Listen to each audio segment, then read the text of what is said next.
tarde para toda a igreja. Eu quero dizer pela oportunidade de estar aqui na frente, porque é o milagre de Deus estar aqui na frente. Eu quero que vocês abram suas Bíblias em Daniel, capítulo 8, versículo 1.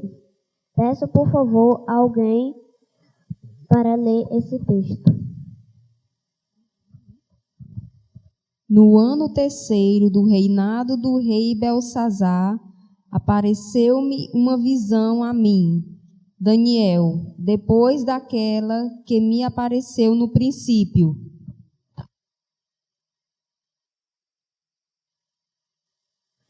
Obrigado. Vamos descobrir várias coisas interessantes nesse versículo. Quem é Belsazar? Como já foi lido, era um dos reis de Babilônia. O espírito de profecia disse no livro Profetas e Reis, página 552. Belsazar, o neto de Nabucodonosor, que reinou, segundo os historiadores, desde o ano 555 a.C. até o ano 539 a.C. Qual era o terceiro ano de Belsazar? A visão que Daniel fala aqui é do capítulo 7, que estudamos na palestra passada. Agora eu peço que alguém leia o versículo 2 e 3.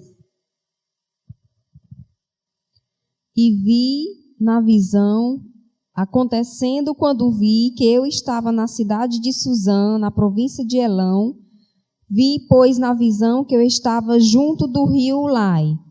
E levantei os meus olhos e vi, e eis que um carneiro estava diante do rio, o qual tinha 2 pontas, e as 2 pontas eram altas, mas uma era mais alta do que a outra, e a mais alta subiu por último.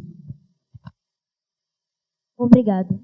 Como já sabemos, uma besta na profecia significa um reino, segundo Daniel 7,17.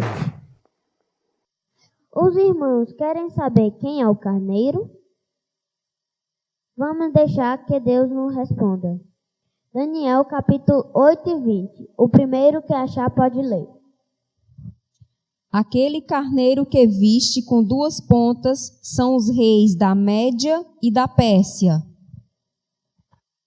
Obrigado.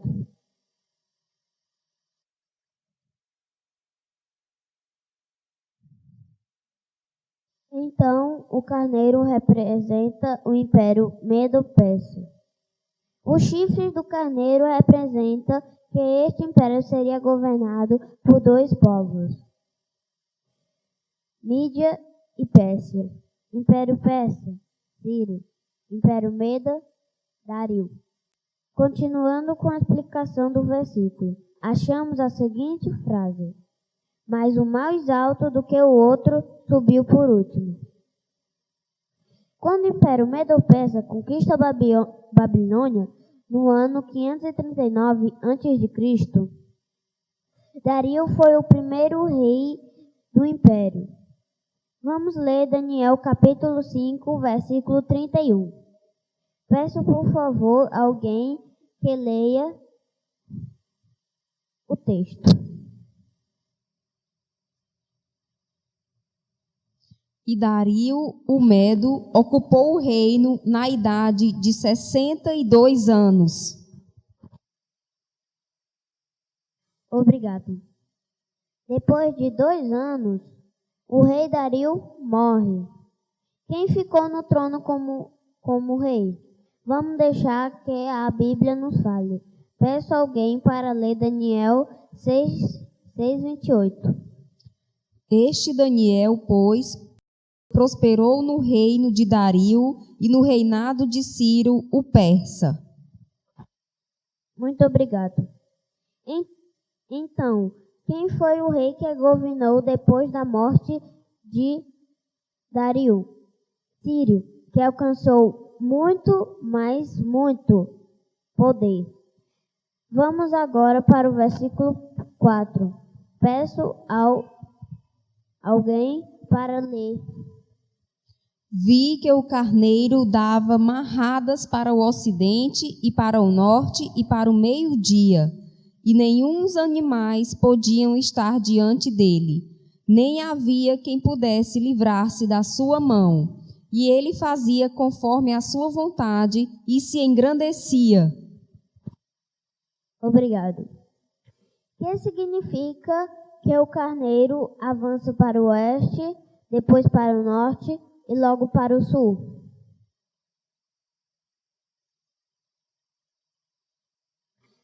Significa os reinos que conquistou o Império Medo-Persa: Lídia, Babilônia, Egito.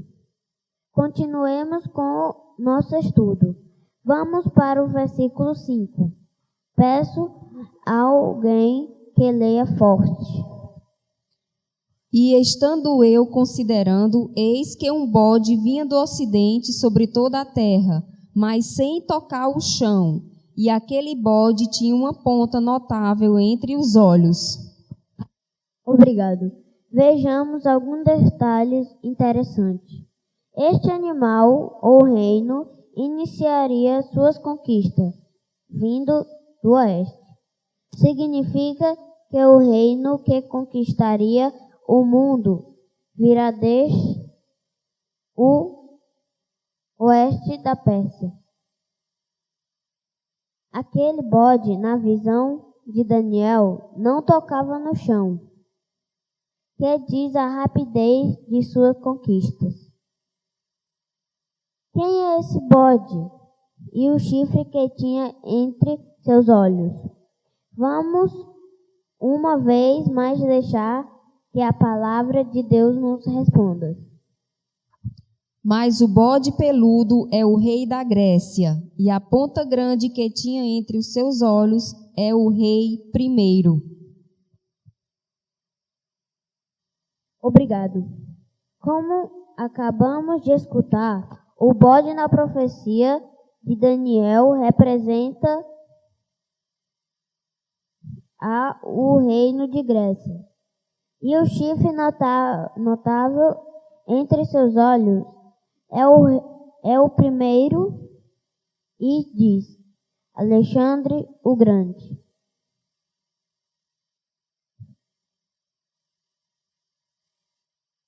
Vamos ler na sequência os versículos 6 e 7. E dirigiu-se ao carneiro que tinha as duas pontas, ao qual eu tinha visto diante do rio, e correu contra ele com todo o ímpeto da sua força. E o vi chegar perto do carneiro e irritar-se contra ele, e feriu o carneiro, e lhe quebrou as duas pontas, pois não havia força no carneiro para diante dele. E o lançou por terra, e o pisou a pés. Não houve quem pudesse livrar o carneiro da sua mão. Obrigado.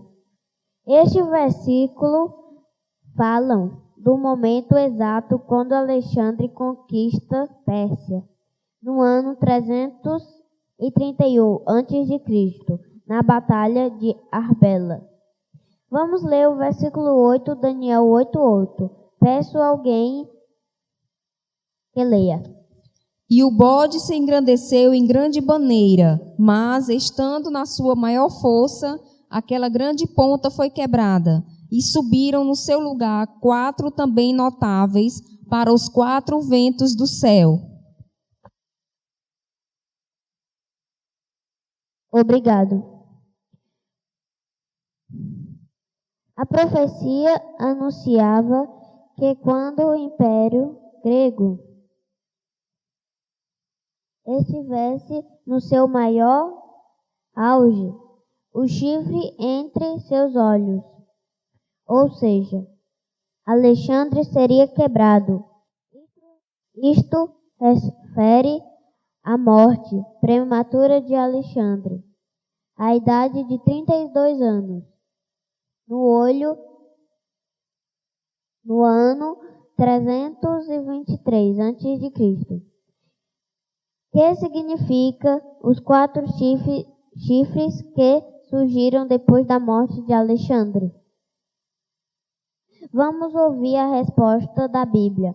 Peço alguém que leia Daniel 8:28. O ter sido quebrada, levantando-se 4 em lugar dela, significa que 4 reinos se levantarão da mesma nação, mas não com a força dela. Obrigado. Seu reino foi dividido em seus 4 generais. Desta maneira: reino de Cassandro, Lisímaco, Ptolomeu, Seleuco. O que aprendi neste tema? O que mais me chamou a atenção? O professor de profecia nos relatou a história de quando Alexandre, o rei da Grécia, chega a conquistar Jerusalém, que se encontra no livro História dos Hebreus de Joséfo, seção 452, 5 e 6. Quando Alexandre chegava a conquistar alguns países, era adorado como Deus pelas pessoas daquele lugar. Mas quando chegou a Jerusalém, adorou o sumo sacerdote dos judeus. Muitos de seus generais não entendiam porque ele fazia isto. Peço alguém ler a resposta de Alexandre. Alexandre respondeu: não é a ele, ao sumo sacerdote, que adoro, mas ao Deus de quem ele é o ministro.